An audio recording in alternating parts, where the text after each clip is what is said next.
دلاویز نے اور مریم نے کسی کو کچھ نہیں بتایا تھا۔ جیسے عمار نے ان دونوں سے کہا ایسا ہی کیا۔ عمار کے آج کل دن اچھے نہیں گزر رہے تھے۔ وہ ہر وقت دلاویز کو سوچتا رہتا۔ اس نے تو سوچا تھا کہ اس کے ساتھ رات گزار کر طلاق دے دے گا، پر جب وہ اسے طلاق دینے کا بھی سوچتا تو اس کا دل یہ سوال کرتا، کیا تم اسے کسی اور کا ہوتا دیکھ لو گے؟ کیا تم یہ برداشت کر لو گے کہ کوئی دوسرا مرد اس کو چھوئے؟ نہیں نہیں، وہ صرف میری بیوی رہے گی، میں اسے کسی اور کا ہونے نہیں دوں گا۔ عمار کے دل سے آواز آئی۔ عمار دلاویز کے کالج گیا اور چوکیدار سے کہا مسز عمار کو بلاؤ۔ چوکیدار حیرانگی سے اسے دیکھنے لگا۔ میرا مطلب ہے دلاویز احمد کو بلاؤ۔ چوکیدار جی اچھا کہتا ہوا دلاویز کو بلا لایا۔ عمار دلاویز کو تھوڑی سائڈ پر لے گیا۔ بات سنو، تم کل صبح کالج کے لیے گھر سے نکلو گی پر کالج نہیں جاؤ گی۔ تم بس سٹاپ پر رکو گی، ادھر سے تم میرے ساتھ جاؤ گی۔ لیکن کیوں؟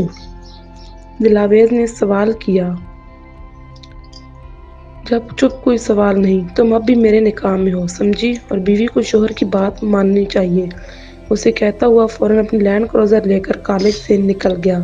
دلاویز نے گھر جاتے ہوئے مریم سے اس بات کا ذکر کیا تو مریم نے اس سے کہا دیکھو دلاویز، جو بھی ہوا اچھا نہیں ہوا، پر اب وہ تمہارا شوہر ہے۔ میرا نہیں خیال کہ اس کے ساتھ جانا غلط ہے، اور ویسے بھی تم اب کر بھی کیا سکتی ہو؟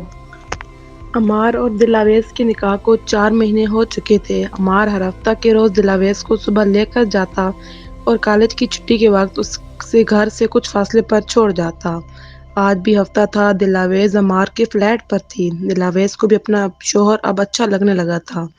کچھ عمار کی قربت ہر ہفتہ اور کچھ اس نکاح کی وجہ سے دلاویز کو اس سے محبت ہو گئی تھی۔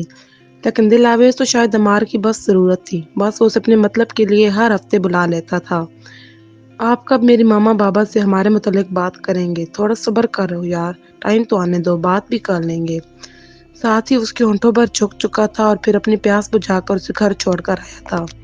سمرا اور دانیال کے درمیان آج 4-5 مہینے بعد بھی کوئی رشتہ قائم نہ ہو سکا تھا، پر دانیال کو اس کی عادت ضرور ہو گئی تھی، اور عادت پیار سے زیادہ خطرناک ہوتی ہے۔ دانیال کمرے میں آیا تو سمرا نے کہا آپ آ گئے؟ دانیال نے کوئی جواب نہیں دیا اور چینج کر کے بیڈ پر آ گیا۔ سمرا بھی لائٹ آف کر کے صوفے پر لیٹ گئی۔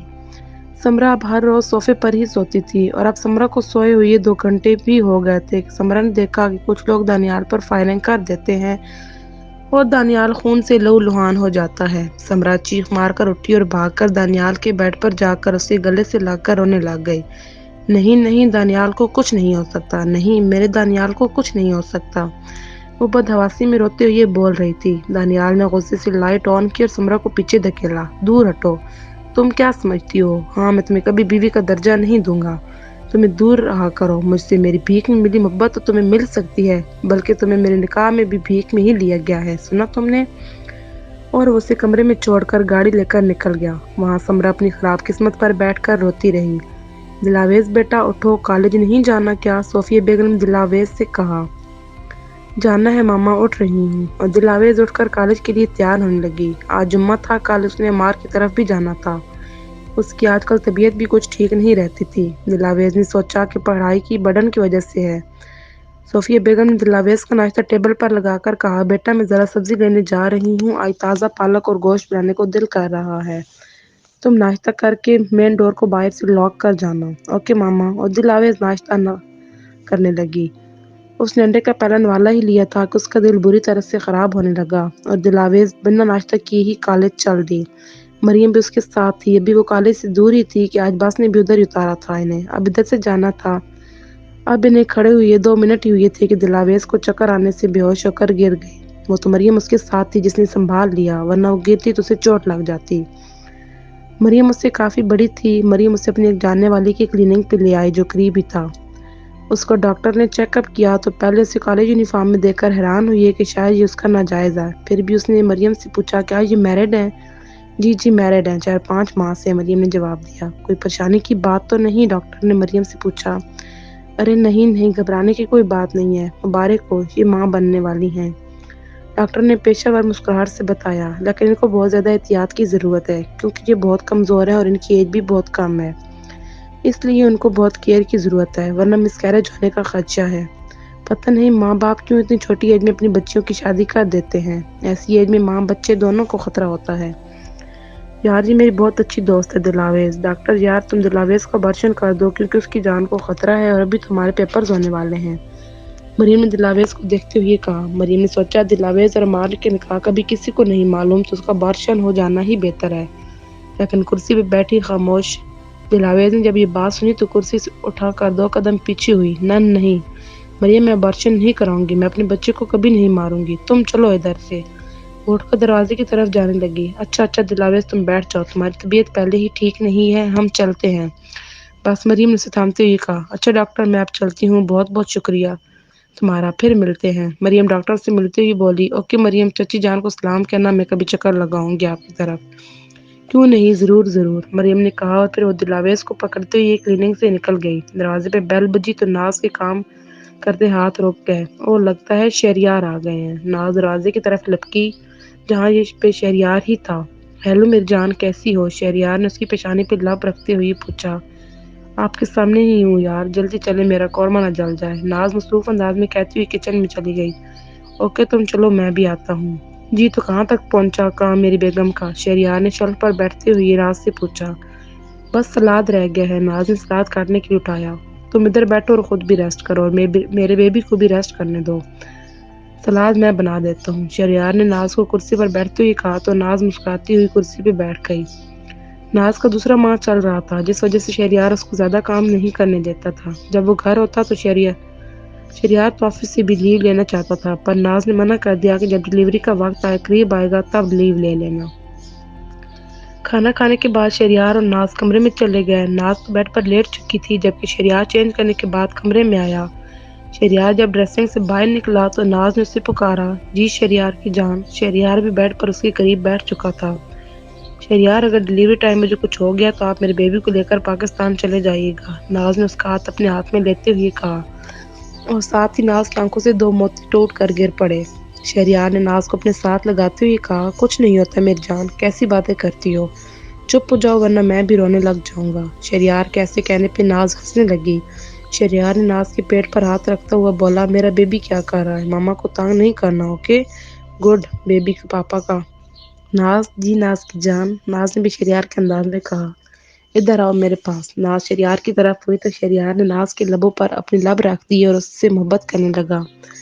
سب لوگ ڈنر کر رہے تھے۔ سلمیٰ بیگم نے سمرہ کو کہا، بیٹا کھانا ٹھیک سے کھاؤ، میں کب سے دیکھ رہی ہوں بس چمچ ہلا رہی ہو۔ جی پھپھو کھاتی ہوں، سمرہ نے سلمیٰ بیگم کو کہا۔ سمرہ دن سے ہی کچھ سوچ رہی تھی اور ساتھ میں میاں بیوی کے بیچ محبت کا وظیفہ بھی کر رہی تھی جو کہ 41 دن کا تھا۔ آج تیسرا دن تھا، وہ روزانہ رات کو عشاء کے بعد وظیفہ کر رہی تھی۔ سمرہ پہ اب دانیال جتنا غصہ کرتا، سمرہ پھر بھی اس کے سب کام اپنے ہاتھوں سے کرتی۔ اب تو دانیال بھی اس کام سے منع نہیں کرتے کرتے عاجز آ چکا تھا اور اب وہ اسے کام سے منع نہیں کرتا تھا۔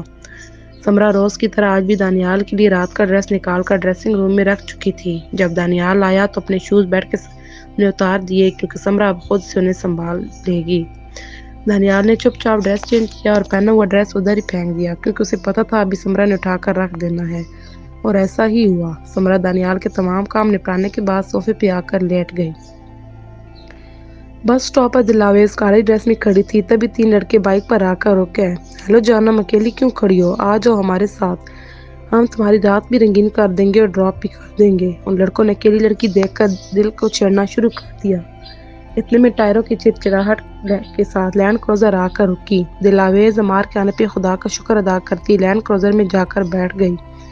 تب ان لڑکوں میں سے ایک نے کہا، ارے یہ تو زیادتی ہوئی نا ہمارے ساتھ، یہ لینڈ کروزر والے کے ساتھ جا رہی ہے جبکہ پہلے تو ہم نے تیرے کو رات کا کہا تھا۔ ابھی بات لڑکے کے منہ میں ہی تھی کہ عمار کے پڑنے والے مکے نے لڑکے کے آگے دانت توڑ دیے اور اسے مزید پیٹنا شروع کر دیا، اور لڑکے کو گربان سے پکڑتے ہوئے عمار بولا، ابے ہوئے تیری بہن اپنے ہسبینڈ کے ساتھ جا رہی ہے، کسی غیر کے ساتھ نہیں ہو، تو نے میری بیوی کے بارے میں جو کہا اس کا مزہ بھی تمہیں چکھاتا ہوں۔ عمار نے غصے سے کہا۔ اس کا غصہ کم ہونے کا نام ہی نہیں لے رہا تھا۔ دوسرے لڑکے اپنے ساتھی کے درگشت بنتے دیکھ کر اسے چھوڑ کر بھاگ گئے۔ تب دلاویز اس کا خون دیکھ کر ڈر گئی۔ عمار چھوڑ دیں اسے، وہ مر جائے گا۔ دلاویز اسے پکڑ کے لے آئی تو عمار گاڑی میں بیٹھ گیا۔ گاڑی سٹارٹ کرتے ہوئے گاڑی کو فلیٹ کے راستے پہ ڈال دیا۔ ایزی، کیا بات ہے؟ عمار کا غصہ کم ہوا تو دلاویز بولی، آپ اکلوتے ہو نا؟ ہاں، آپ کی ناز تمہارے بھائی کے ساتھ شادی کر کے پیرس چلی گئی، اب میں اکیلا ہی ہوں اپنے ماما پاپا کا۔ اب آپ اکلوتے نہیں رہے ہیں، دلاویز نے کہا تو عمار نے اسے نظر اٹھا کر دیکھا۔ کیا مطلب ہے تمہارا؟ دلاویز نے شرماتے ہوئے کہا، آپ پاپا بننے والے ہیں۔ واٹ؟ عمار نے زور سے بریک لگائی۔ یا اللہ، آرام سے عمار، دلاویز نے دل پہ ہاتھ رکھتے ہوئے کہا۔ تم نے کیا کہا؟ عمار نے دوبارہ اس سے پوچھا۔ میں یہ کہہ رہی ہوں، میں آپ کی بیبی کی ماما بننے والی ہوں۔ مجھے بھی کل ہی پتہ چلا۔ آپ پلیز میرے ماما بابا سے بات کریں نا، میں اب آپ کے بغیر نہیں رہ سکتی۔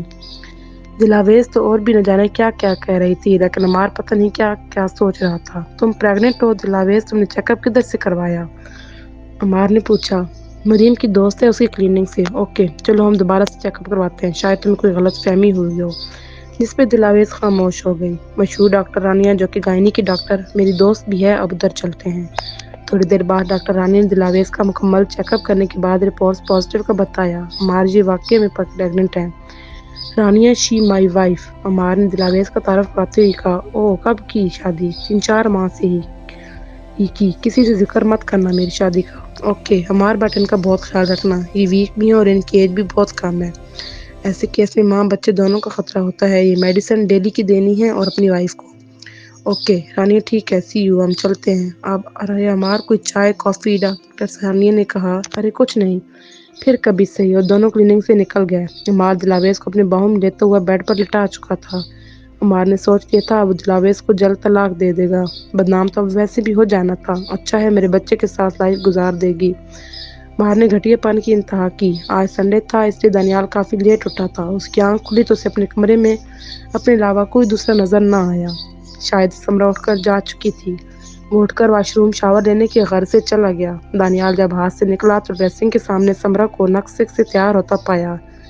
دانیال نہ چاہتے ہوئے بھی پوچھ بیٹھا کہ کہاں جانے کی تیاری ہے۔ سمرہ نے سر جھکا کر کہا، وہ بابا آئے ہیں مجھے لینے، تو پھپھو نے کہا میں تیار ہو جاؤں۔ دانیال نے اچھا کو کافی لمبا کرتے ہوئے کہا، پھپھو تمہارے ہسبینڈ ہے یا میں؟ کس سے پوچھ کر جا رہی ہو؟ وہ پھپھو نے کہا جانے کو، بلا وجہ شرمندہ ہوتی بولی۔ پھپھو سے نکاح کیا تھا؟ نہیں نا، تو جو میں کہہ رہا ہوں وہ کرو، جاؤ اور اپنے بابا سے کہو میں کچھ دن تک اپنے ہسبینڈ کے ساتھ آؤں گی۔ جا رہی ہے۔